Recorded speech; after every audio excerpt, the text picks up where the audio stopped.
4 Xbox exclusives are coming to other platforms.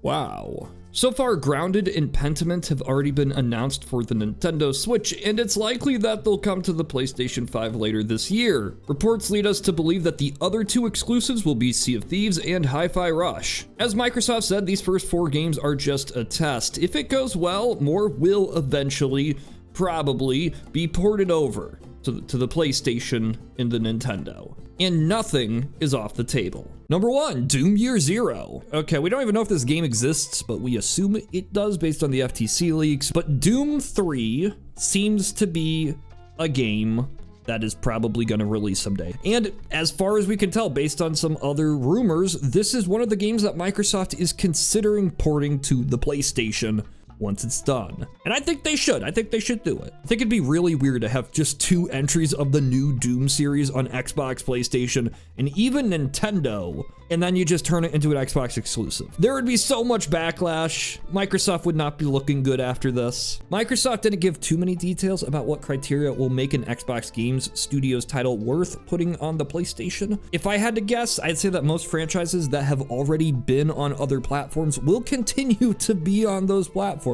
And I think Doom Year Zero is as safe of a bet as it gets, if it exists. Number 2, Flight Simulator. This has also been suggested by leaks. The fact Flight Simulator ever made it to the Xbox in itself was a pretty big and unexpected move. This is a simulator made for the PC market primarily, and look, I doubt that even most within Microsoft would consider this a big system seller for the Xbox. Most people on the Xbox might not even know what's on the Xbox. So putting it on the PlayStation can't hurt that much, can it? Now, while the leaks have said Flight Simulator, I'm assuming that they're confusing the last Flight Simulator with the upcoming Flight Simulator 2024, which appears to be a new game, I think. Obviously, with only 4 games planned for 2024, that's the way it sounds, this isn't gonna launch on PlayStation 5 the same day it launches on Xbox, or even in the same year. But a port someday would make a lot of sense. Number 3, Gears of War. This is another title that's been thrown around, something that Microsoft is considering. Look, we don't know whether this is Gears of War 5, Gears of War 6, or something else entirely, but I'm assuming it's something else entirely. There's been rumors that the original Gears of War trilogy is being remade in Unreal Engine 5, and I think it would be a great opportunity to take that remake and put it on the PlayStation. This is how you introduce people to the Gears of the Wars. Look, I think over the past 15 years, Gears of War has gone from one of the highest profile names in gaming to kind of forgotten outside of the Xbox ecosystem. By putting the original trilogy, a remake of this original trilogy in Unreal Engine 5 on other platforms, well, that would be a great way to fix that, now wouldn't it? And then if people like them, they say, hey, I wanna go play Gears Judgment on my Xbox One through backwards compatibility. Beyond this, we're flying blind. We have no idea what titles Microsoft is consuming. I'm sorry, we have no idea what titles Microsoft is considering porting to the PlayStation. We just know that we got the 4, and then these 3, they might be doing these 3. So I'm just gonna start guessing from this point on. Ori. The 2 entries in the Ori series are already on the Nintendo Switch, making them the most significant outliers in Microsoft's exclusive strategy so far. To be fair, the game developer Moon Studios is not owned by Microsoft, but the IP, I think that's owned by Microsoft, I assume it is. Since these games are already on the Switch, you know, why not put them on the PlayStation? Why not put them on a PlayStation, as long as there's enough demand? I think they will. Number 4, Killer Instinct. It's odd that in 2023, Killer Instinct got a 10th anniversary update, right? Something has to be brewing with this franchise. And while the developer Double Helix was acquired and merged into Amazon's game studios like a decade ago, development has continued, and clearly there are plans to do something. I think releasing the 11-year-old fighting game onto PlayStation 5 would be silly, although if a sequel is being planned, why not? I think when it comes to fighting games, more players means a stronger community, more support, and more microtransactions. And if Killer Instinct 2 is getting made, I think it's coming to PlayStation. And Nintendo? This is a difficult list to make because we don't know exactly what the next Nintendo hardware is. In any ports that we're discussing, they probably would not run on the Nintendo Switch, but whatever comes next, maybe they will. From what we can tell, this new hardware could run current gen games, so I don't think it's too much of a stretch to say that most of what I list here will probably, possibly, maybe end up on that hardware as well. Maybe. Sunset Overdrive. This just feels... it feels right. Sunset Overdrive was developed by Insomniac Games before they were owned by Sony. The game still holds up today, but the only way to play it at a decent resolution and frame rates is on the PC. We never really got an updates like a Series X or even a 1X remaster for this game because, you know, the developers are owned by Sony, and I think they retain the rights to the IP, putting this game in something of a legal limbo. But now, if Microsoft is willing to put games on the PlayStation, maybe Sony's willing to work with them, and maybe we get this thing on the PS5.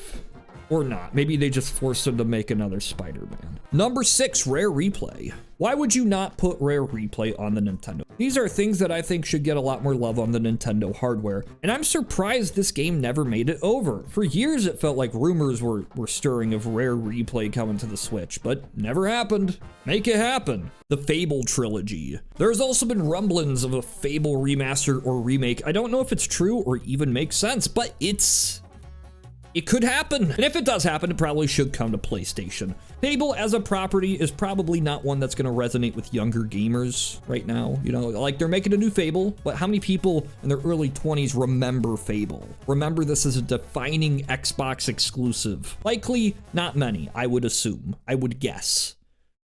I would postulate. Number 7, I think, Crackdown Trilogy. This would also require a remake or remaster, but at this rate, why not? Microsoft has a lot of games just sitting in the backlog that might be not the best. I know the Crackdown Trilogy is not going to be the, you know, it's not top tier gaming right here, but I'm sure the sheer curiosity of PlayStation fans would be enough to drive some sales. While I wouldn't count on a Crackdown 4 anytime soon, I feel like, you know, something like this is a better alternative than just letting the series fade into obscurity and die. Age of Empires. In the same way that Flight Sim was a PC first game that made it to Xbox, Age of Empires could make a splash on PlayStation. Would that be cool? That'd be cool. Would that be cool? Redfall. This is the first game I'm genuinely skeptical that we'll ever see release on Xbox. I'm sorry, on PlayStation. It's already on the Xbox. Redfall is bad. It's a bad game. It is bad, it's embarrassing, and I think it would be a bad move to expose more people to this disaster. This is the kind of thing you want to sweep under the rug. Porting it to PlayStation and Nintendo, bringing more eyes to this abomination, it would damage the Xbox brand more than help it. Starfield. Starfield's coming to PlayStation eventually, right? Starfield's not that bad. It's not that good, but it's not that bad. There's a lot to enjoy here. In a few years worth of patches, some DLC, it'll probably be an A-OK action RPG. If I were Microsoft, I would just be trying to find an audience for this game. It's unique in some ways, and I think on PlayStation, people would check it out. It probably sold a few Xboxes. You can't really just shove it on PlayStation right now because people are going to start talking. You know, they'd say Xbox is dead or something like that. But once it's fixed, once the DLC is out, put it on the PlayStation. Elder Scrolls 6. It's going to happen. Number 9. Everything else. I think within a generation or two, it's not hard to imagine that most, if not all, Xbox Game Studios games, all new releases of Xbox games are coming to Nintendo and PlayStation hardware. If I had to guess, I'd say by the middle of next generation, maybe around 2030, Microsoft will say, hey, all of our future games are coming to PlayStation, and some of them are coming to Nintendo, but there's gonna be like a 2-year timed exclusivity period. But I can't imagine they're gonna wanna keep up, you know, the marketing costs for that too long, right? Do they really wanna do 2 launches for every single Xbox Game Studios game?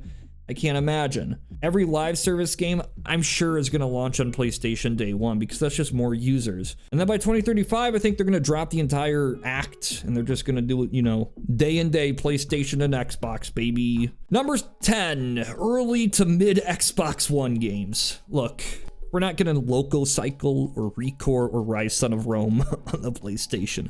I just don't think there's enough demand for these games to come to other platforms. Also, they'd have to get the original developers' permission or get the original developers themselves to port it over, and it just all sounds like a mess. Master Chief. I think eventually Halo is going to come to the PlayStation and Nintendo, but when it happens, it's going to break the illusion of Microsoft not going full multi-platform. You know, like, and look, I'm still spitballing. I'm guessing that this is Microsoft's move. It's possible none of this happens. But once Halo goes on PlayStation, there's not really a good way to argue they're not going multi-platform. Halo is Xbox. There is something special about this franchise that even while it's not that relevant anymore, it's still iconic to the Xbox brand. They're going to have to do it eventually. If I were Microsoft or 343 or anybody with vested interest in the Halo brand, I would want to see new blood in the community. And there is no better way to do that than just releasing the original games that people like, on other consoles. Granted, when they do it, it's going to be hard to explain why the most popular Xbox exclusives of all time are now on other platforms. It will devalue the Xbox, but come on, they're gonna do it. They're gonna do it. Forza. Okay, the reason this isn't gonna happen is mostly licensing. Look, in the future Forza games, those could come to the PlayStation or the Nintendo, sure. But past games, not a chance. Getting the licenses to cars could be a real problem. And I don't think Microsoft is even allowed to port these games over to other consoles without paying a bit more money. I'm guessing here. Look, none of the existing Forzas are coming to the PlayStation or the Nintendo. Most of them aren't even available on Xbox anymore. Halo Wars. It's a shame that Halo Wars is not coming to the PlayStation or the Nintendo or anything. It won't, because it requires two things to happen. Number one, Microsoft has to deal with the backlash of putting Halo on PlayStation, like I talked about with the Master Chief Collection. Granted, this is, not a main series entry. These are real-time strategy games, but there's still going to be backlash. And number two, the PlayStation community would need to be aware that Halo Wars is not a main series entry, as to not damage the Halo brand. I know this sounds stupid, but I'm assuming this is how the marketing teams are going to think about this kind of stuff. They don't want to put out the real-time strategy games on PlayStation before the main series games, because that's going to confuse casuals. You want Halo to be established on PlayStation before you put the spin-off games of Halo on PlayStation, and it's possible that by the time this all happens, these games just won't be in demand anymore. Halo Infinite. This is one of the least likely games to ever come to PlayStation. Really, that's honestly true. Geometry Wars 2 has a better chance of getting ported over than Halo Infinite, and the issue here is, it's a failure. Okay, the single player could get ported over maybe. I don't think it will, but it could. But the live service elements, the multiplayer elements, that's never going to happen. The season structure of updates is over, and 343 is working on another game. By the time the next Halo is finished, Microsoft would probably just put that on PlayStation. There is no need to bother with this one. The last one, PGR.